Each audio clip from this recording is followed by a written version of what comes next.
सो hello बच्चा लोग, welcome to on my YouTube channel. अब मैं स्टार्ट करने वाला हूँ चैप्टर 4, जिसका ना क्वाड्रेटिक इक्वेशन ये नाम है आपका। तो सबसे पहले समझते हैं कि यार ये क्वाड्रेटिक इक्वेशन क्या होता है और डिफरेंट टाइप ऑफ इक्वेशन क्या होता है। देखो, जब किसी किसी इक्वेशन में जो मैथमेटिकल इक्वेशन होता है जो कि आपका पॉलिनोमियल होता है, पॉलिनोमियल की अगर डिग्री आपकी ना डिग्री अगर 2 है तो ऐसे इक्वेशन को बोल देते हैं हम क्वाड्रेटिक इक्वेशन। अब ये डिग्री क्या होता है? डिग्री वेरिएबल की मैक्सिमम पावर होती है। डिग्री वेरिएबल की मैक्सिमम पावर होती है। अगर डिग्री 1 होती है, देखो पहले तो डिग्री अगर आपकी 0 हो ना तो इसको कांस्टेंट पॉलिनोमियल, डिग्री अगर 1 है तो लीनियर इक्वेशन, और डिग्री 2 है तो क्वाड्रेटिक इक्वेशन, और डिग्री अगर 3 है तो क्यूबिक इक्वेशन बोलते हैं। और डिग्री अगर बेटा जी 4 हो तो इसको बाय क्वाड्रेटिक इक्वेशन बोला जाता है। जैसे अगर हम क्वाड्रेटिक इक्वेशन का जनरल एक्सप्रेशन की बात करें तो ये आपकी हो जाती है A X square plus B X plus C, ठीक है, इक्वल टू पी एक्स कर दो तब भी ठीक है, या फिर A X square plus B X plus C equal to zero. तो यूजुअली मैं ये लेके चलूँगा यहाँ पर। ये हमारा स्टैंडर्ड फॉर्म या फिर जनरल फॉर्म हो गया क्वाड्रेटिक इक्वेशन का।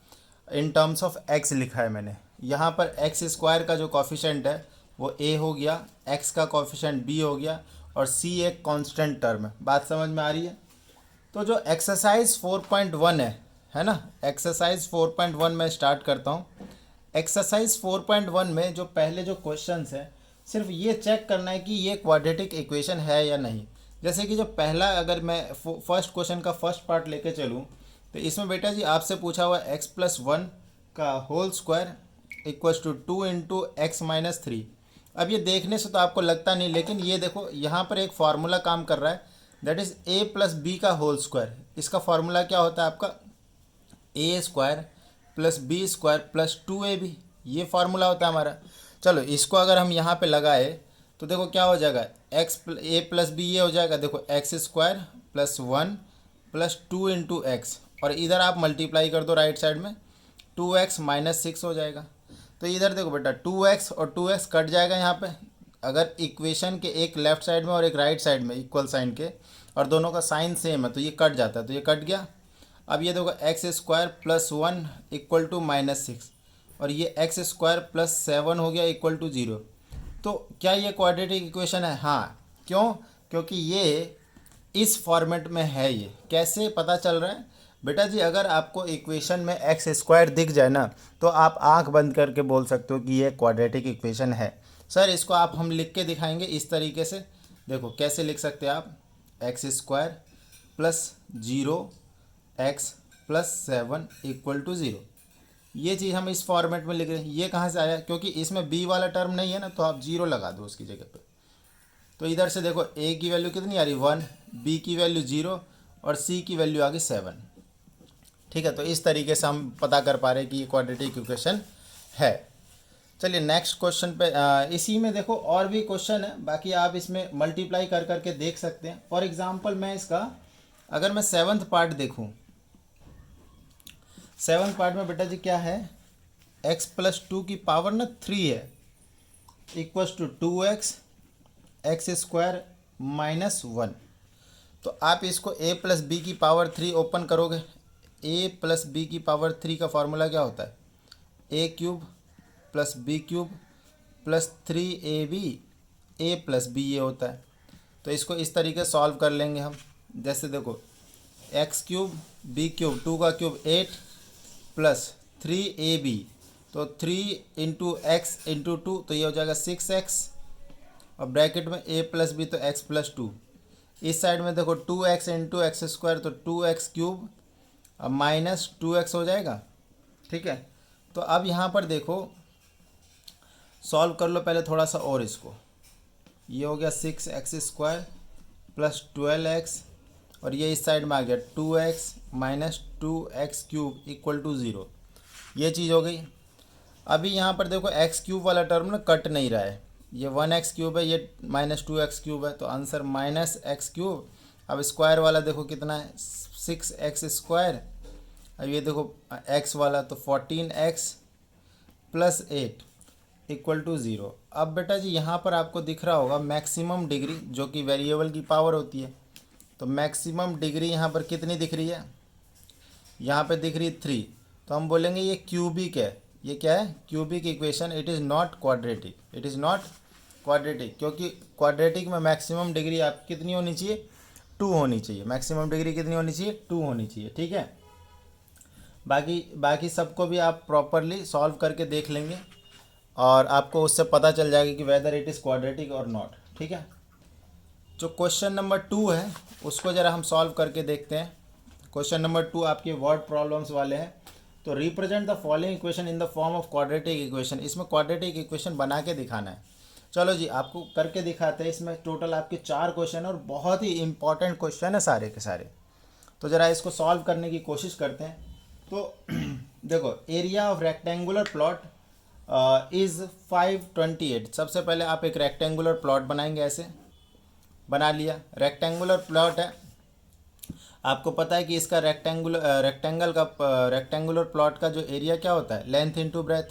तो एरिया का फॉर्मूला होता है लेंथ इंटू ब्रेथ, और ये वैल्यू आपको कितनी दे रखी है, 528 मीटर स्क्वायर, 528 मीटर स्क्वायर। तो लेंथ इंटू ब्रेथ कितना दे दिया आपको, 528 metre square.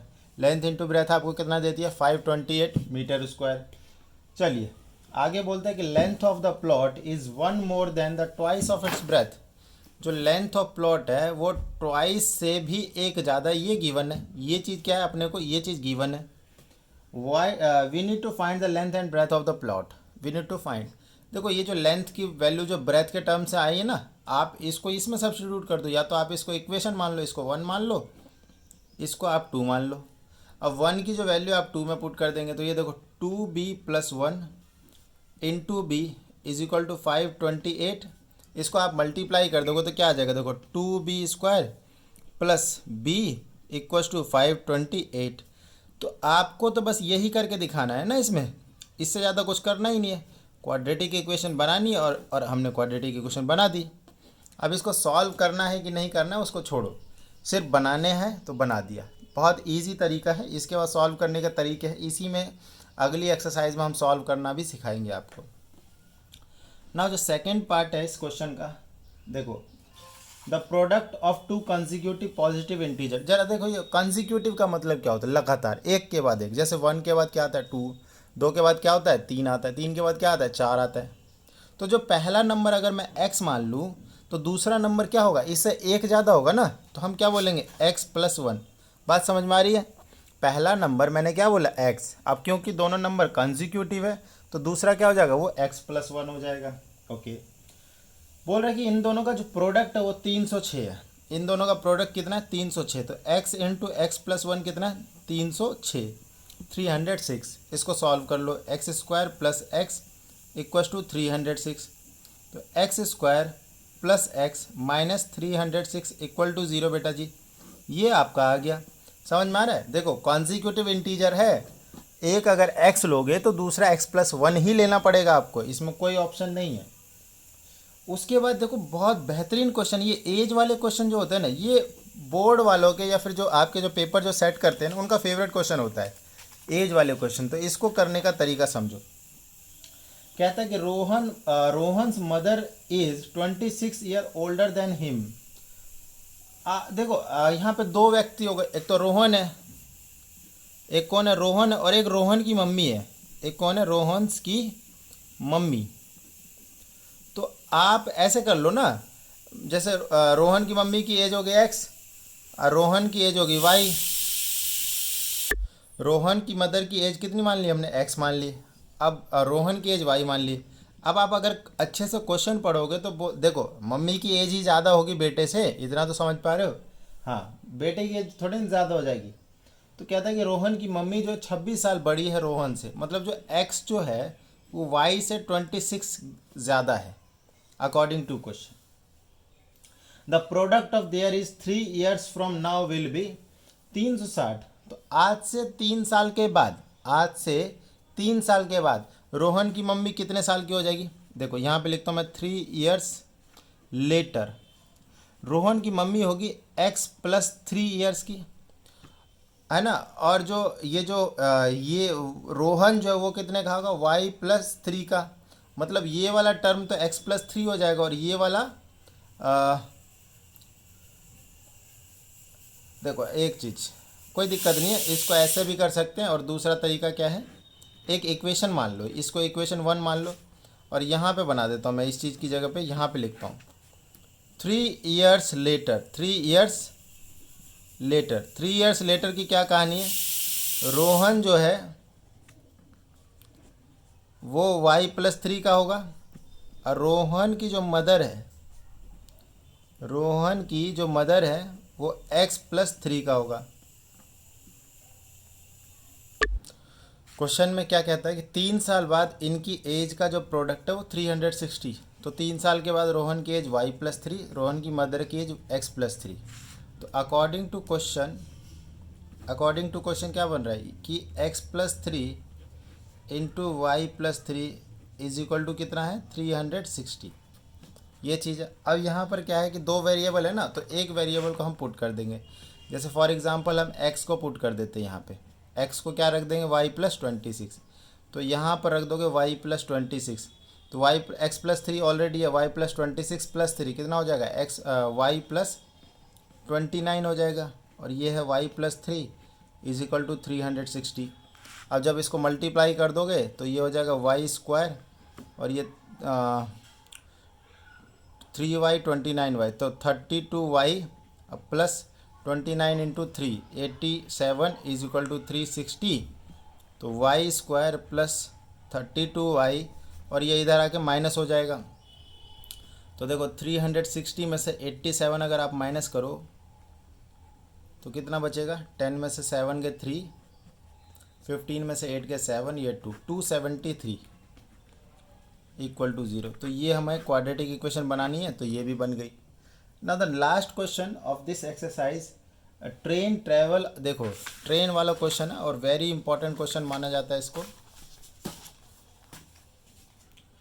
A train travel a distance of 480 kilometre at a uniform speed if the speed had been 8 kilometre less than it would have taken. देखो simple सी बात है, यहाँ देखो ये स्पीड है और इधर कितना टाइम ले रहा है वो, और डिस्टेंस टोटल उतना ही है ना। डिस्टेंस कितना है 480 किलोमीटर कवर करना है, ठीक है। तो स्पीड अगर लेट अस सपोज x है तो उसको टाइम लग रहा है t फॉर एग्जांपल, ठीक है ना।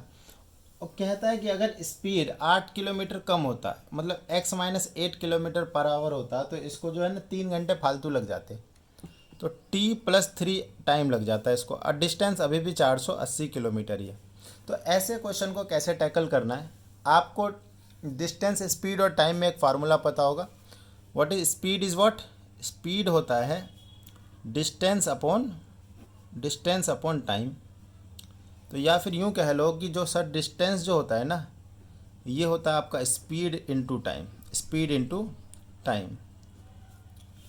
तो डिस्टेंस तो दोनों में 480 है, तो एक इक्वेशन तो बन गया 480 is equal to x into T. एक इक्वेशन तो ये बन गया। दूसरी इक्वेशन बन गई 480 x-8 t+3, ये होगी सेकेंड इक्वेशन, ठीक है। तो अब क्या करना है कि दोनों 480 के बराबर ही है ना, तो दोनों को आप इक्वेट कर दो। या फिर एक काम कर सकते हो कि इक्वेशन नंबर 2 में पुट कर दो इक्वेशन नंबर 1 की वैल्यू। तो ये देखो ये आ जाएगा xt और -3x -8t -24, ठीक है। और यहाँ पर ये देखो 480 की जगह पे आप रख दो xt is equal to xt -3x -8t -24। xt से xt कट गया तो इधर है 0, -3x -8t -24। अब यहाँ पर देखो, आप जो इक्वेशन को दो वेरिएबल में नहीं रख सकते हो, एक बार चेक कर लेते हैं। ये बेटा जो 3x होगा, है ना, ये आपका 3x होगा। 24 को आप इस साइड में लेके आ जाओ। मैं क्या करता हूँ, फर्स्ट वाली इक्वेशन की हेल्प से यहाँ से x या t को सब्स्टिट्यूट कर देता हूँ। तो मैं t को सब्स्टिट्यूट कर देता हूँ 480 अपॉन में x। तो t को मैं क्या लिख दूंगा 480 अपॉन में x, 480 अपॉन में x। ठीक है ना। तो 24 3x माइनस 800 8 इंटू 480 अपॉन में x। ठीक है, एलसीएम वगैरह लेंगे। सबसे पहले तो 3 से कट जाएगा पूरा का पूरा इक्वेशन, तो ये 8x और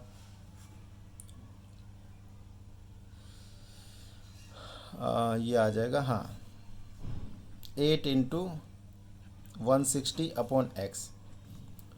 8x माइनस 16 अट्ठे 16 इंटू 8 48 12, ये मल्टीप्लाई करने पे ये आ गया। तो 1280 अपॉन में x। अब क्या करेंगे, x एलसीएम आ गया, नीचे तो 1 है, क्रॉस मल्टीप्लाई कर दो, X square minus 1280, cross multiply कर दो 8x equals to X square minus 1280, और स्टैंडर्ड फॉर्म में लिख लो X square minus 8x minus 1280 equal to 0। ये हमारा इक्वेशन बन के आ गया। ठीक है, तो ये एक बार दोबारा समझ लो। आपको स्पीड x थी तो टाइम t लग रहा था, डिस्टेंस सेम ही लेना है। स्पीड कम कर रहे हैं तो ऑब्वियसली टाइम थोड़ा ज़्यादा लग रहा है ना। आप देखो एक गाड़ी तेज़ी से जा रहे हो और गाड़ी की स्पीड कम कर दी, तो जब स्पीड कम करोगे तो ऑटोमेटिकली टाइम ज़्यादा लगेगा। स्पीड और टाइम में रिलेशन ये होता है, तो इसको हमने कवर किया और दो इक्वेशन बनाई इस फार्मूले को यूज़ करके। फिर दोनों इक्वेशन को क्या क्या सिंपली हमने सॉल्व किया, वैल्यू वगैरह सब्स्टिट्यूट किया। या तो दोनों को आप इक्वेट भी कर सकते थे ईजिली, या फिर ये तरीका है, मेथड कई हो सकते हैं। ठीक है, तो ये एक्सरसाइज 4.1 है ना। 4.2 के लिए हम नेक्स्ट वीडियो में देखेंगे इसको। फिलहाल इतना ही, थैंक यू सो मच।